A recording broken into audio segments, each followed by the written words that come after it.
Hello, I'm Graham and I hope everyone's having a great day, and welcome to today's video, which is part 1 in this new series I'm running for users of the Panasonic Lumix FZ80 or 82 as it's known in North America bridge camera.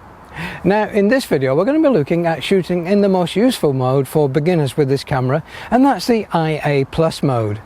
Well, by default when you get the camera it is actually set up in the IA Plus mode as the default, so that's great, you can actually start to use the camera. Now I'm going to assume that you know how to install a battery, insert a memory card and do a format to set that card ready for recording with the FZ80 or 82, so we're not going to go into the basics of that. What I'm going to show you is some of the menu settings you might want to change when you are going to be using the IA Plus mode. Now I am going to try and keep this series as jargon free as I possibly can. If you're a new user then you don't want to be bogged down by the technical information, you just want to know how to set the camera up to make some good pictures. There will be an advanced user section at the end of this video series where I'll be going into more detail about how the camera works and why we're making some changes that you might not appreciate otherwise. So with the camera set up in the IA Plus mode, we're going to have a look at some of the menu options that you might want to change that you need to be aware of, such as the size of file you're creating, whether you want to use 4:3 aspect ratio for prints, or you want to shoot 16:9 if you want to use your images in something like HV video or slideshows and you're not worried about cropping in to get them in the right format. So we'll discuss those in that as we go through. Then we'll be looking at how the camera recognizes some of the scene types and tries to set up the camera to give you the best possible results. Now year on year the IA Plus facility has got better with these cameras, and it's got to the point now where you can actually rely on it giving you some decent pictures. Initially when the automatic modes came out on cameras, it was very hit and miss as to how the camera responded in a variety of situations. However, Panasonic do say keep an eye on the top left hand side of the screen, which tells you the actual mode that the camera has chosen, and if it doesn't match the scene type that you're shooting, it's better to go into one of the scene modes so you get the correct exposure. For example, if you were shooting a portrait, you might not necessarily want to be in one of the landscape modes, as the landscape brightens blues and greens, and if your subject has got bright or blues or green clothing on, it could over exaggerate those. But I will make you aware of that as we're shooting with the camera to show you the icon that's the camera selected and whether it's the correct icon for the scene. So let's set the camera up so I can record the back of the screen while we're talking and we can see how the camera responds and why we're making some changes. So this is a camera in the default mode, and we're going to go into the menu and just check and change some operations. So go into the menu with menu set, and you can see we're in the Intelligent Auto Plus mode because that's highlighted in yellow, and also the symbol on the top left hand side of the screen is also showing IA Plus. So that's fine, we don't need to make any changes there as that's the default.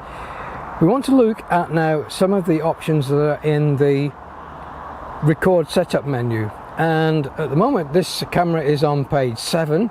To quickly get to page 1 you can either just cursor through or you can use the zoom key to take you from page to page. So if you want to go backwards you use the wide angle position, and if you want to go forward you use the telephoto position. So we are in now page 1. Now the first option there is photo style. Now the only options you'll get in the Intelligent Auto mode is the standard or monochrome, so a standard profile or black and white. Those are the only two options, and you notice all the other options within the photo style are grayed out, so you can't change things like the contrast and the sharpness and the saturation.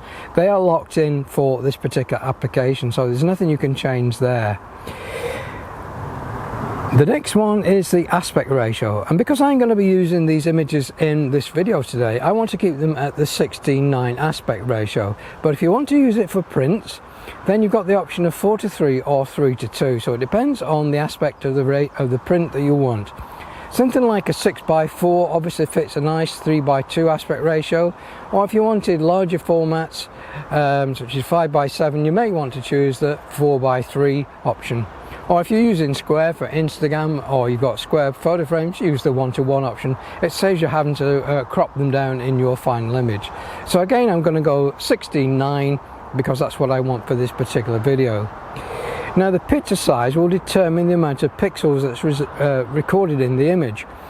I always recommend you keep the highest value there. So at the moment it's 13.5 megapixels for this particular aspect ratio. You'll notice that if we come out of there and we go to 4:3 and we're going look down here, now we can see it's got 18 megapixels. That's the size of this sensor in this camera at its maximum aspect ratio. So if you change the aspect ratio, you'll notice that the size of the file changes as well. Now the next one is the quality, and you can here see we've got the option here of RAW and JPEG selected. Now the RAW file isn't actually a photographic file, it's just a series of mathematical numbers relating to how each pixel has recorded the color and brightness. So that's for an advanced setup. But what I am going to recommend you do is turn it on at this point, because we'll be able to use that RAW file for some in-camera processing to determine how to best set it up for our JPEG files. The other option there is the double dotted line, which is a fine JPEG. So if we go into the quality menu, you can see we've got fine JPEG. So if you just wanted to use this camera without subsequent processing in RAW, select fine JPEG. Or if you want that option to use that RAW file later when you get more experience, select the RAW plus JPEG. Unfortunately, it does limit you to some of the things you can shoot, and we'll discuss that as we come to them. But for the moment, I'm going to leave RAW plus JPEG set.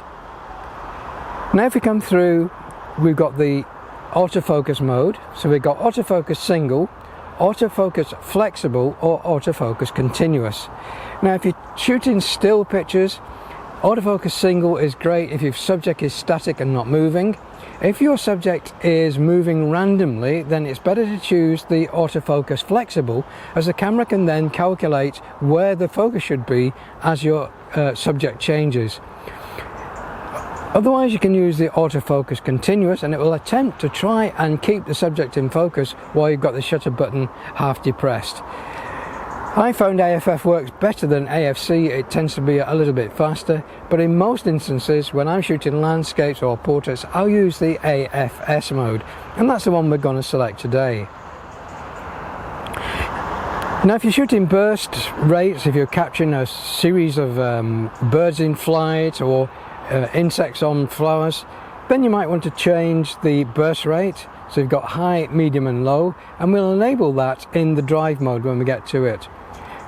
We'll talk about 4K photo in a later video. Again, with bracketing we'll talk about that.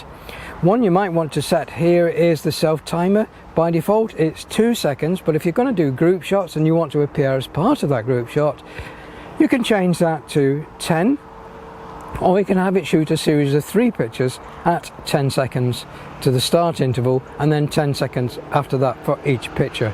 But for this instance we're going to use 2 seconds, as it's going to be long enough, as we're going to be shooting on a tripod, or 2 seconds.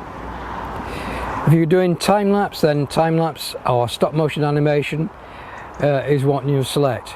Now the shutter type can be the electronic shutter, a manual shutter, or you can let the camera decide. And I'm going to say let the camera decide for this particular application. When we get to the advanced section, I'll show you why you might want to shoot with manual shutter over the e-shutter, but let the camera decide today, so we're going to put that on auto.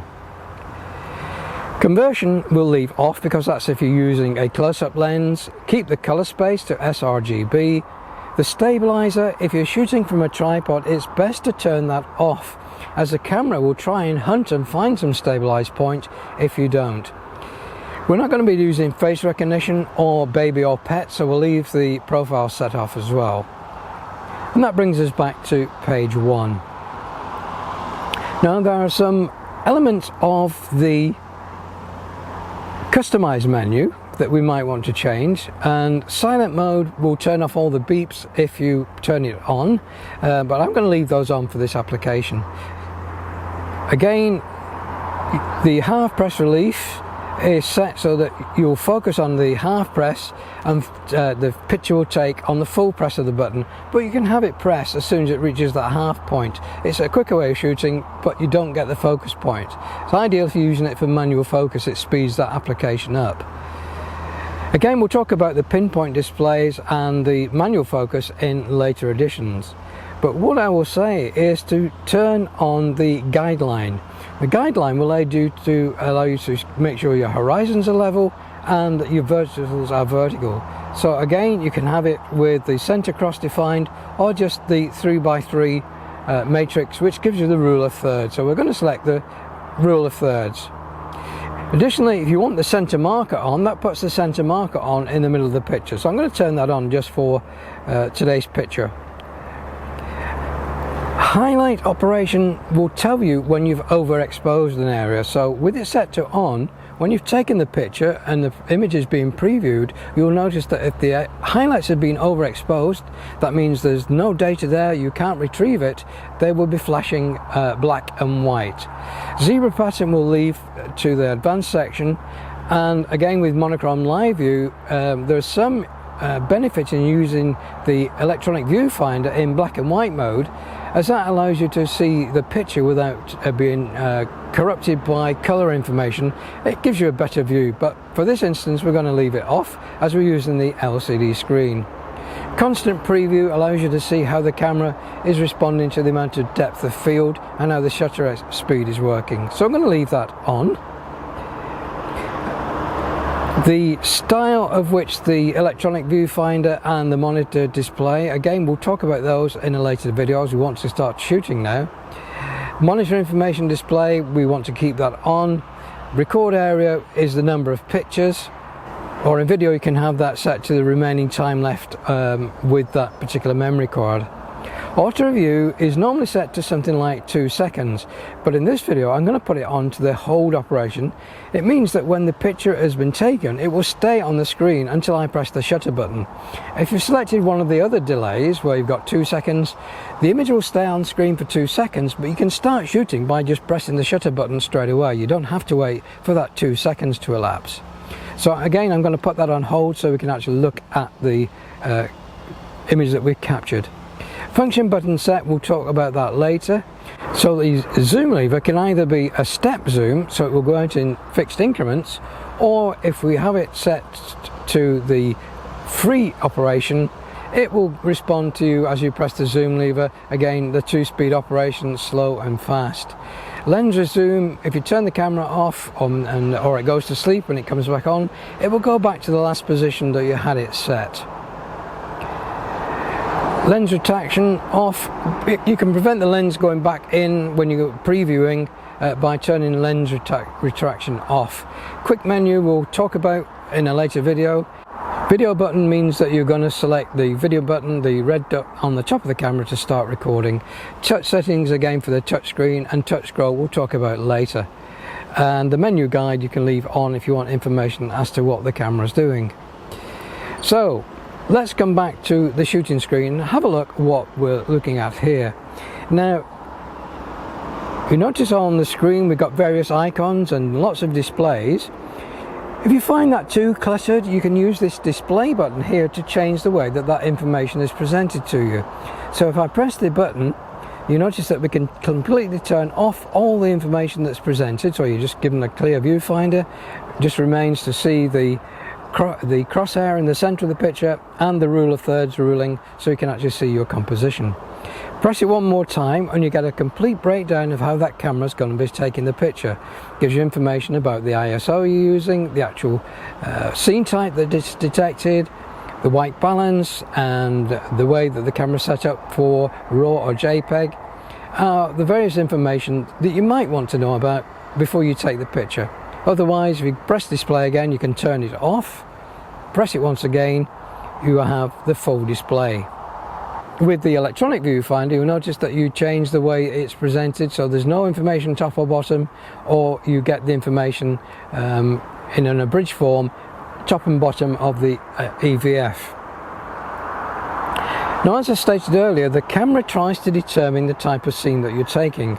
So here the camera said, I'm looking at a landscape, and indeed we are. We've got a nice background of rivers and moors there, some clouds, and in the foreground we've got the motorway running, and the main A road is just below the picture.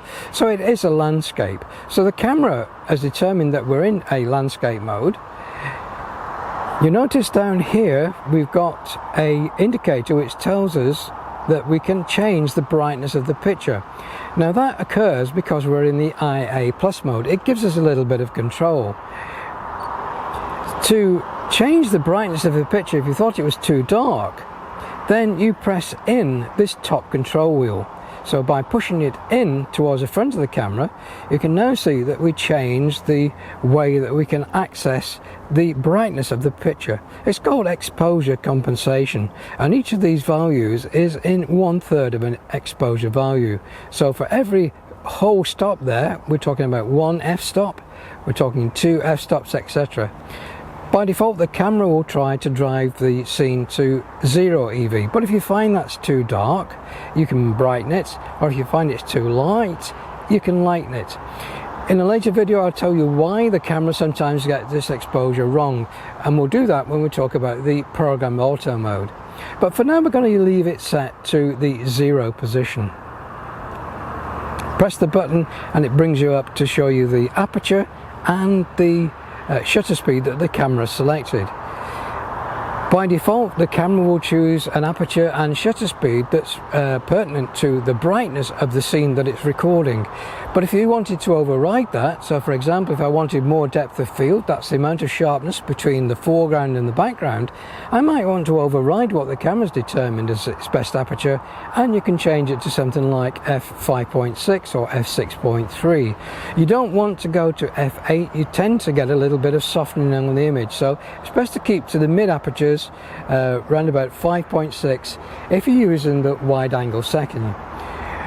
Now this camera doesn't have what's called a constant aperture, so as you start to zoom, you'll notice that we quickly go from a f4 position to we lose the f4, we get 5.6, and as we start to zoom further, you'll notice that we eventually lose the 5.6 and we're up to f5.9. so it's changing the shutter speed to accommodate the change in the aperture that the camera is now having to use. So I've now zoomed all the way out to the 22mm position so we can take this landscape. You notice we have on the screen a square that's bounded by 4 white corners. Now you can change the way that the camera uses the focus area by using the direct focus area control, which is the left hand button on this 4-way navigation dial. You now see that we've got 4 cursors, and we can use this dial to change the position of where the camera will use to determine the focus. Now I'm going to choose about halfway into the picture and then press menu set, and that locks that in position. Now when I use the shutter button, you'll notice that those 4 corners will turn green if the camera's managed to set focus on that area. So we now know that the camera will focus on that area. I'm going to set the self timer, and again that's done by the drive select, which is the bottom option. So we press that bottom option, and you can see now we can go for burst mode, 4K photo, post focus. We want to set the 2-second timer. So again, just press menu set. Now when we press the shutter button, the camera will go through the 2 seconds. Now remember that I set the display for hold, so this is the picture we took. You might be able to notice over here we got one flashing area in the clouds, which suggests that that particular part of the image is overexposed. I'm not really bothered about a small amount like that that's overexposed. Let's take that picture again, but this time I am going to change the exposure value compensation to make it a little bit brighter. Now this is an exaggeration, so we'll take that picture again.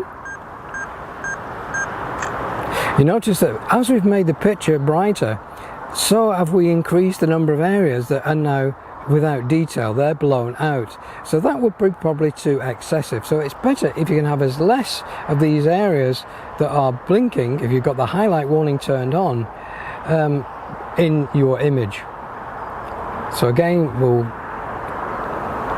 bring that back to the 0 point.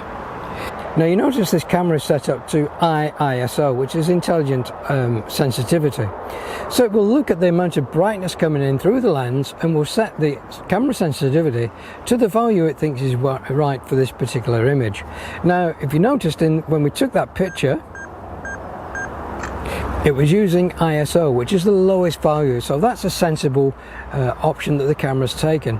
Now that ISO is locked into the intelligent auto program, and you can't change it. So when we go into the program auto mode, which is the next video we'll be looking at, we can actually change the way that this responds. So if you find that the camera is selecting too high an ISO for the scene that you're taking, the option is to come out of ISO by going to another mode like P or A or S, and that releases the lock on the intelligent auto. So that is the intelligent auto mode, correctly setting a landscape profile for this particular image. Now let's zoom in somewhat and try and capture a picture of Rivenson Pike, and that's a little building on the top of the moors there. So I'm going to realign the camera.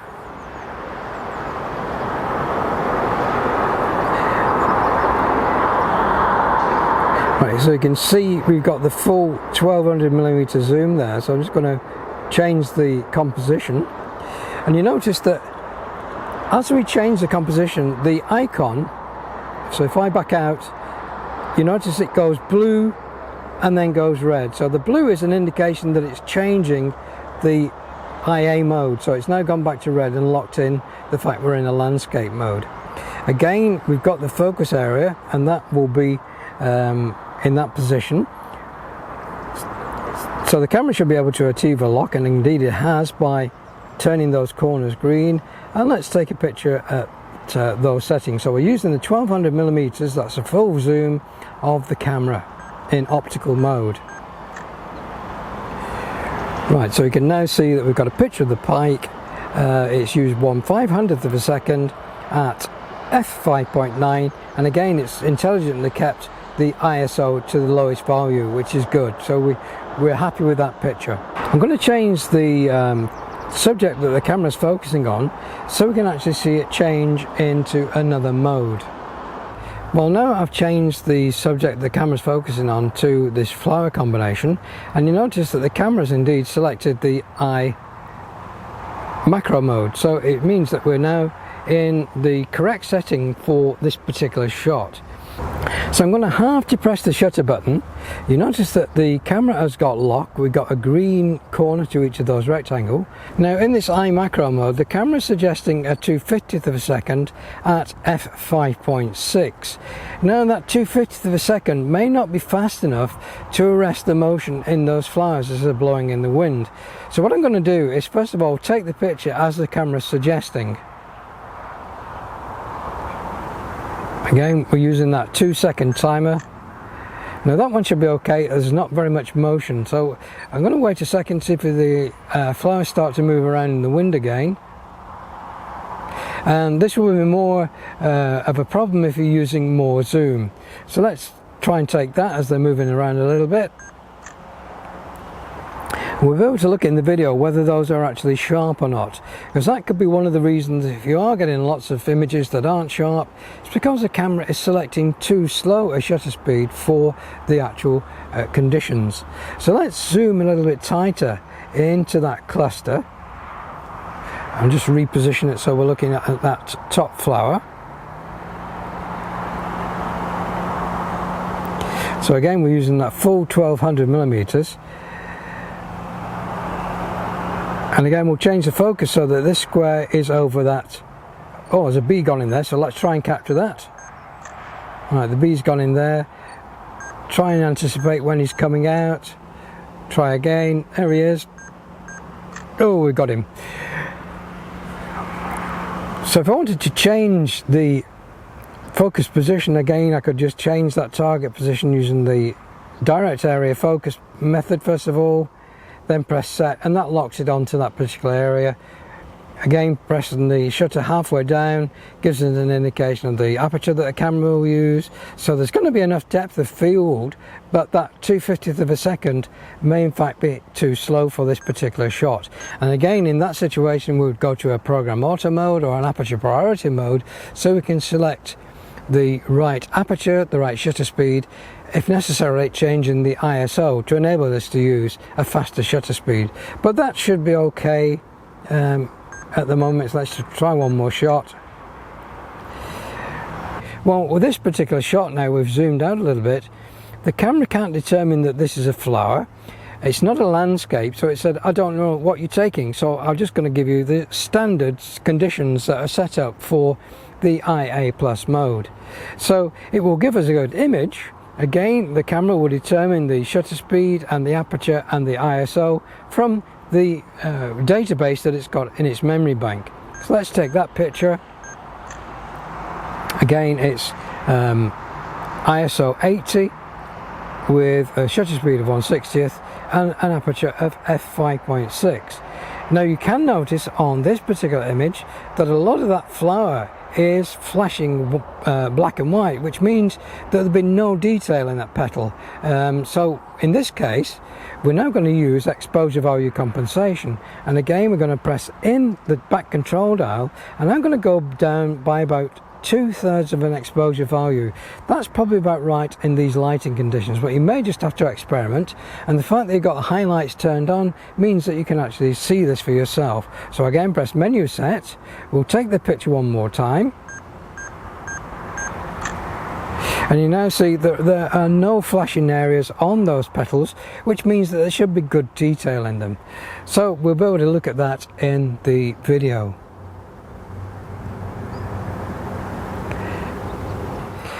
When we look at the program auto mode, I'll be showing you how you can change the way the camera responds to the light coming into the camera by you being able to select the aperture and shutter speed combination for the type of image that you want. Do you want to capture sports shots where you need a very fast shutter speed, or do you want to capture an image with more depth of field, so you need a smaller aperture? So we'll be looking at that in the P mode, which will be the subject of the next video. Well, for this next shot, I've just borrowed a ornament from one of the graves here, and I've set him up on the wall, and I'm going to try and take a picture of him. Now, you might notice that we're not actually being able to focus on that subject. I'm going to try and change the position so that that square is more on the subject, like so. And again, we can press the button, and you notice now that it's coming to focus.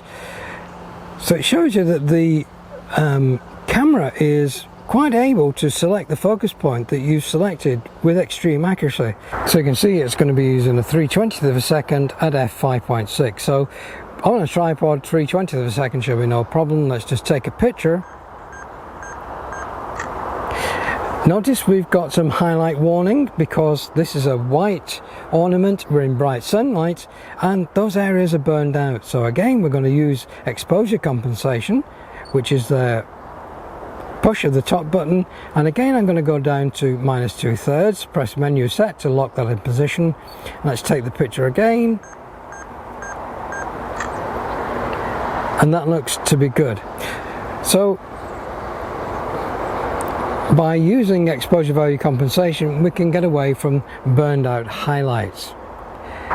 So we've seen how we can change the exposure value compensation by using the top control dial. So what I'm going to do is set that back to 0, but now we've got an option called bracketing, and I can take a series of exposures by using the bracketing control, and I use the up and down key while we're in this mode to set that. So if I press it down, you can see we're taking 3 images, and the difference between those images will be 1/3 of an f-stop. Press it down one more time, we'll take 3 images at 2/3 of an EV between each image. One more time, we get 3 images with 1 complete f-stop between. Press it again and we can use 5 images. So this gives us a facility to capture a series of images with various exposures, so that we're actually guaranteed to get the image we want, or as we see in a later video, we can use these images to create what's called a high dynamic range picture. So I'm going to take a series of 3 pictures with 2/3 of an EV between each one. So now when I press menu set, it will lock that in the memory, and as I press the shutter button to go through the 2-second timer, you notice that it took those 3 pictures. So if in the replay mode, you can see one is taken without exposure value compensation, that one is taken with -2/3, and that one is taken with +2/3. So you can see the camera's captured a series of images, and one of those may be correct for the application we want. To cancel those bracket exposures, you can go into the exposure value compensation screen again and then use your up and down arrows to turn it off. Now, one of the other options you've got is to change the warmth of the photograph. What's called auto white balance, that is the way the camera records the color of the image, is set to automatic white balance when you're using the IA plus mode, but you can change the way that the image looks. So by pressing the white balance control, so that's WB on the four-way navigation dial, if we press WB, you notice we bring up a scale. Now if I want this image to look a little bit warmer, so it's like golden hour, warm sunshine, I can move this over towards the left hand side, and you can probably notice that the subject is now going slightly amber looking. So if I press that and we take a picture, again those three values are locked in from the previous mode. If I wanted to create a scene which was cooler, then of course I can go over to the blue portion, and again you'll notice now the image has gone colder. So again, let's take that image and you can set that to how you want your scene to look. The center point in the middle there is your neutral point, but we'll be looking at color temperature when we start to look at programmed auto mode, where we can set the white balance to what we need. Well, there we are. That is part one of this new series, and I hope you found some of that setup information useful. If you're a new viewer to this, please do click the subscribe button and also that bell notification icon, and you get a notification when I upload part two in this video series if you want to continue following the series. Now, there will be a ebook that follows this series as well, and it's going to be all the setups we're doing in these videos, so you've got a handy reference, and that will be available on my photographic blog. So if you've not joined my photographic blog newsletter, on the home page of the photographic blog you'll notice there is a application form. Complete that and then you'll be enrolled onto the fortnightly newsletter, and then you'll get advance notification of when that ebook is going to be published and where to download it from. So until the next video, which will be in the program auto mode, the P mode, we'll be looking at how the P mode calculates the exposure, what advantages it gives you over the IA plus mode, and what limitations it has. So until the next video, thanks very much for watching. Please do take care, and I do hope to see you all in the next one. Goodbye for now.